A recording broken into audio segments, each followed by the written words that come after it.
lost in night, in the wood, shadows fight.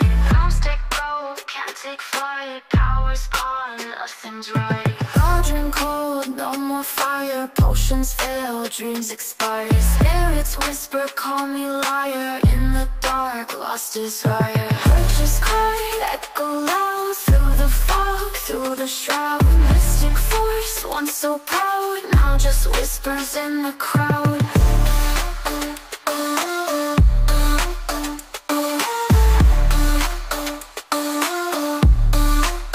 Babalan TV.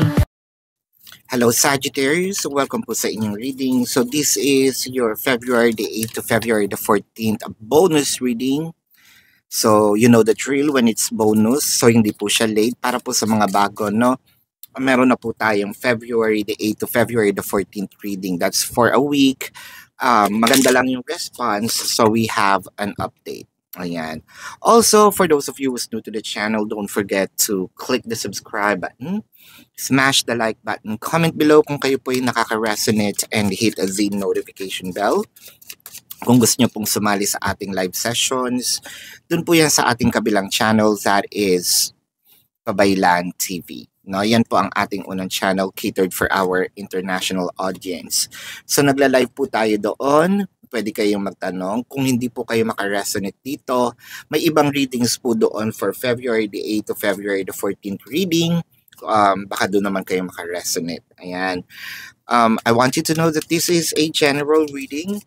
So you may resonate with the entire reading or you may resonate with some bits and pieces of the reading.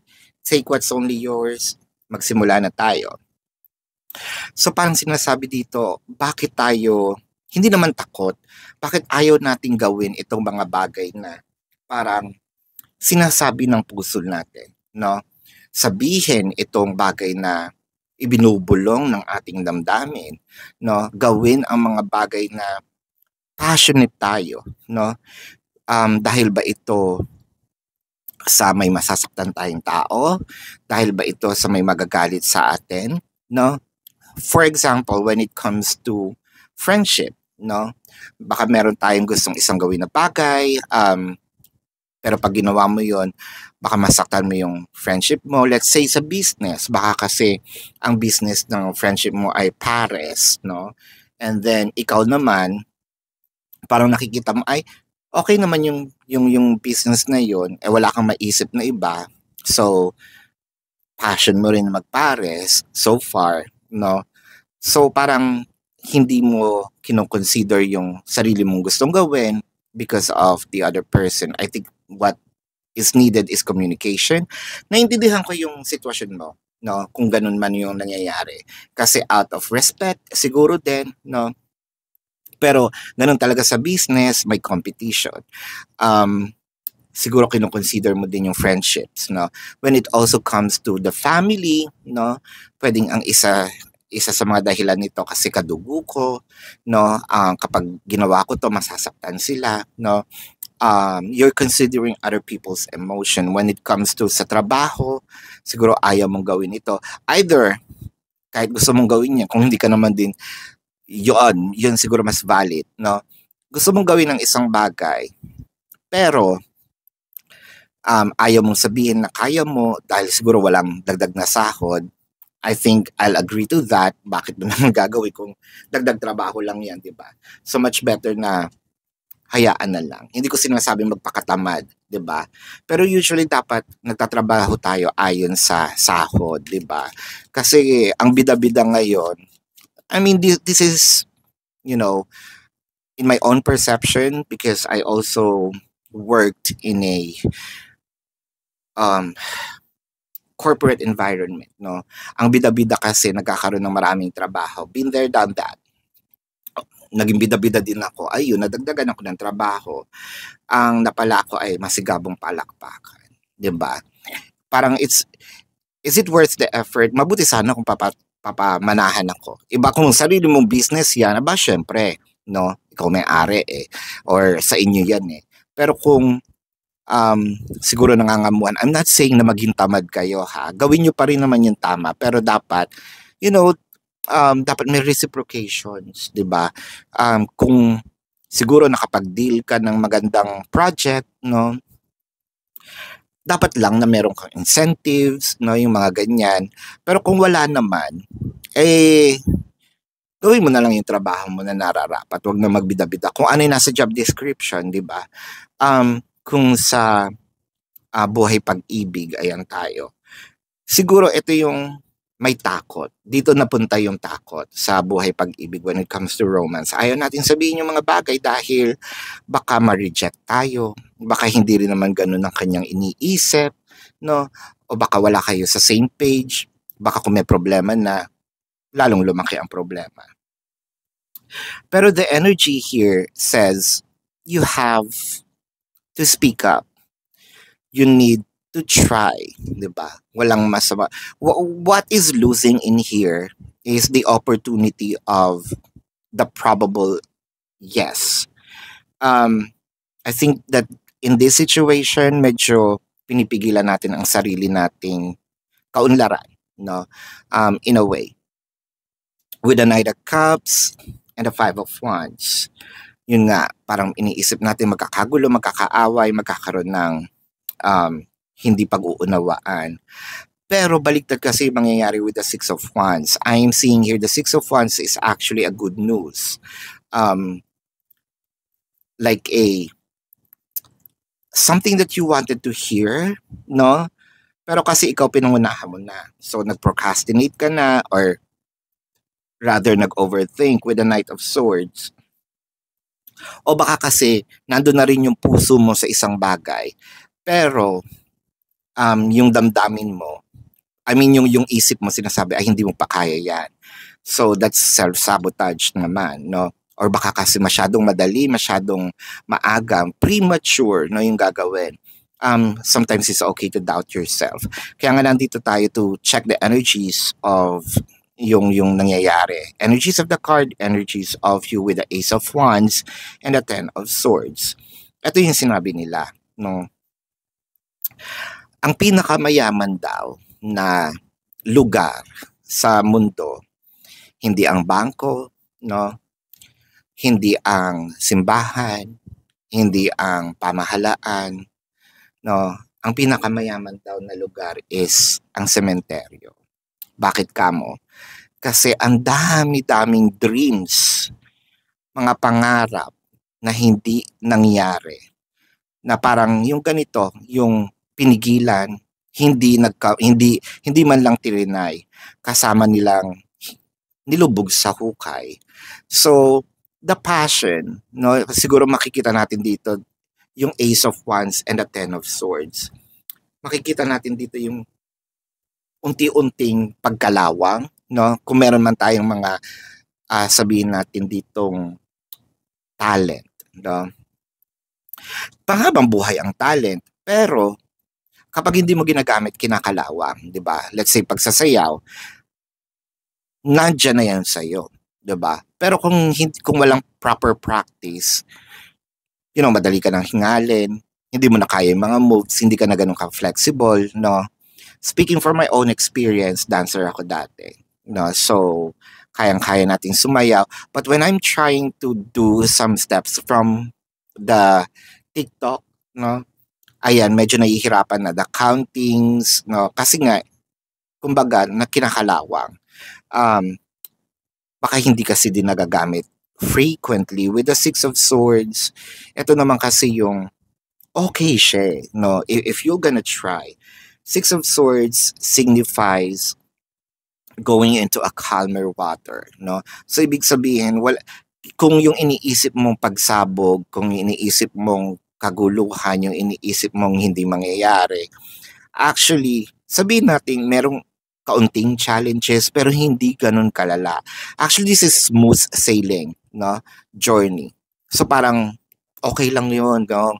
Magpares ka din. Okay lang yun. Gawin mo din yan. Wala namang problema. Okay lang yung sabihin mo, naiintindihan ko naman, di ba? Okay lang, no? Ipahayag mo yung iyong damdamin dahil damdamin mo yan, eh, di ba? Walang ibang taong nakakaramdam niyan kung hindi ikaw. Paano tayo magkakaroon ng clarity kung nasasaktan na pala kita, hindi ka naman lang umaaray, tapos bigla kang sasabog kasi nag-pile up na. So it's okay to express your feelings, and with the judgment, nandito lang naman din siguro yung pag-express sa tamang lugar, panahon, timing. Baka mamaya, 'di ba, merong unfortunate events, no, let's say nasa burol kayo, tapos doon ka mag-a-announce ng ganito, ganyan. I feel like this is very recent, no, yung ganitong situation. Nabash nga ito si Miss Christine Reyes, 'di ba? Parang ganito yung nangyari. So, she posted, no, yung parang nalulungkot siya sa pagkapanaw ni Sunshine, 'di ba? Pero birthday niya rin pala, so happy birthday to me, no, yung ganyan. So parang ano ba yung gagawin natin doon? Happy birthday ba sa'yo o malulungkot tayo doon sa, yung parang may contrast, no? At saka it's not about the words, it's how it comes across din naman, no? Baka mamaya i-approach mo, hoy, okay lang ba, no? May pares na ako ganyan, ganyan. No, I mean, nasa proper way of yung delivery. Now, with the Seven of Wands in here and the Princess of Swords, nakikita ko naman yung camaraderie, nakikita ko yung harmony. Actually, there will be a win-win situation. Siguro sasabihin ng friend mo, oh sige, okay lang naman, wala namang problema. Basta siguro dito sa lugar ko akin. Tapos sa lugar mo, yung sayo, no? Huwag ka naman magtayo siguro ng pares. Yun lang, baka ang kaibigan mo, kapitbahay mo, 'di ba? I mean, magkaroon tayo ng mutual respect, 'di ba? So, kung nasa Muntinlupa ka naman, no, tapos ang kaibigan mo ay nasa where? Medyo malayo, Bulacan. Ayan, so medyo south and north, no? Siguro okay lang magpares kayong dalawa. Hindi naman kayo hindi naman kayo mag-aagawan ng customer, 'di ba? May pares sabi mo na dyan sa Tagaytay, may pares din dito sa may bandang where North, Ilocos, Pangasinan, no? Mali pala, doon pala tayo. Ilocos, Pangasinan, Baguio, no? Yung ganyan. So, walang problema doon, 'di ba? I mean, there should be a mutual consent, there should be an understanding, there should be like harmony between you two. No, kaya nga pinag-uusapan para nagkakaroon ng sabihin natin agreement with the King of Swords in here and the Four of Pentacles. Siguro medyo ang sinasabi dito ay wag natin masyadong pangunahan ng negatibo, no? Kasi the King of Swords sometimes can be very aggressive when it comes to the way of thinking, no, the way of pananalita. Kaya nga ang sabi dito, hold your breath for now, or hold not really the breath, hold your negative thoughts, no? Baka kasi you jump into the rabbit hole of negativities na ang lalim-lalim na pala, hindi naman yun yung mangyayari, which is, ito yung pinaka-energies, no? And the Knight of Wands, this is more of maayos yung takbo, hindi naman mabagal, hindi naman ganun kabilis. So you're on the proper timing. I'm seeing the Devil card in here. So ang progress mo dito, this is really a self-sabotage, no? Ito yung sinasabi ko kanina, self-sabotage. Ikaw lang mismo yung pumipigil, no, sa sarili mong pag-unlad, whether it is monetary, romantic, financial, no, friendship, family, what have you. The Seven of Cups. Okay, let's say marami ka rin pwedeng gawin, no, pero this is one of those cups na pwede mong namang itry, subukan, options. The Temperance is trying. So parang the universe is telling you, no, to do it with respect, do it with harmony with other people. Siguro ang papasok lang dito is morality, no? If that hurts the other person, no, with the right amount of reasons, no, I think that should be considered. Pero kung magagalit naman itong si person mo na etong let's say friend mo, aba nasa Tagaytay siya, nasa Baguio ka, ang layo-layo, magagalit. Bakit? 'Di ba? Eh kung may restaurant siya, may restaurant ka rin, ay parehas man kayo. Parang ganun din yan eh. May restaurant siya, may restaurant ka, ikaw. For sure, parehas kayo may kanin, di ba? Or, siguro kailangan lang dagdagan ng konti yung sa'yo or siya kailangan niyang dagdagan yung sa kanya, no? Or what have you. This is based on the agreement for the both of you. Now, when it comes to relationship, I feel like there should be a win-win situation for the both of you in case na nagkakaroon kayo ng sabihin natin ditong hindi magandang sitwasyon ngayon, pag hindi pagkakaintindihan, wag idaan ang emosyon, dapat logical tayo, no? Sa pagkakaroon ng para maging maganda ang ating ang resulta, sorry, bless us. Ayan. So let's get some more cards here. Gusto ko lang pong ipalala, no, na doon po sa ating kabilang channel na Babaylan TV, diyan po tayo nag-live. So pwede kayong sumali. Ayan. Meron din po doong February the 8 to February the 14th reading. Ayan. So kung hindi kayo nakaka-resonate dito, baka nandun po ang inyong reading. Pwede naman po kayo magtanong dito sa comment section as long as the question po is answerable by yes or no. Ngayon, kung hindi kayo masasatisfy sa yes or no na sagot, dumiretso na po kayo doon sa ating website, no? Sa description box po ng video na ito, meron po dong link ng aking website. Click the link, i-route kayo dun sa website.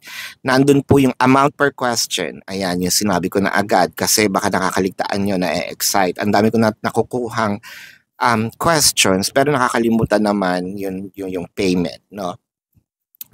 May amount per question, name, number, QR code for your reference. Nandun po yung question form. Ayan. So, if you also want to take advantage of the 4 questions plus 1, discounted yon, no? And if you want to book a private reading, nandun din po yan sa description box. So, Sagittarius. Let's check here kung ano yung feeling dito ni person. I need space. So, I think that this is the time we're in. There should be mutual, katulad sabi ko, respect. If the person asks for a space or if you ask for a space, I think that person needs to understand that hindi naman kasi madali din ang pagkakaroon ng harmonious connection, especially kung pinag-uusapan dito is about relationship or whatever kind of relationship there is, no?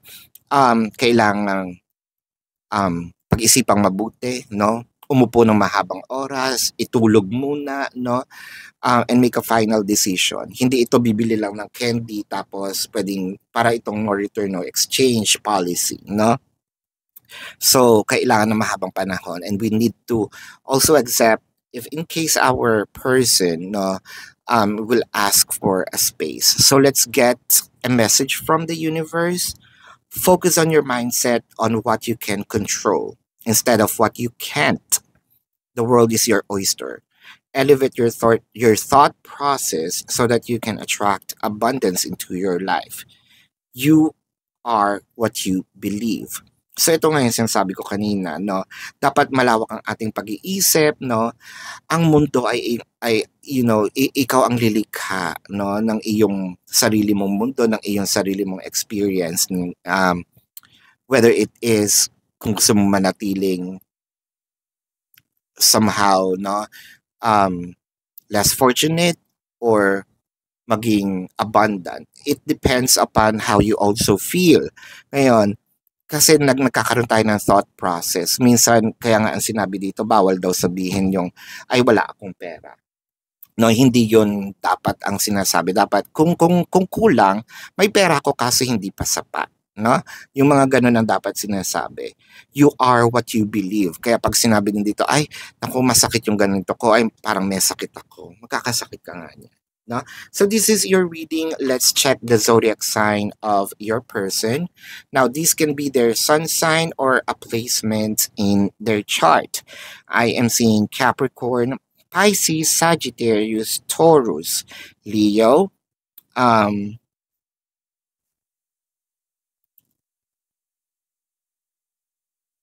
hold up, Scorpio, ayan, nasabi ko na yung Leo,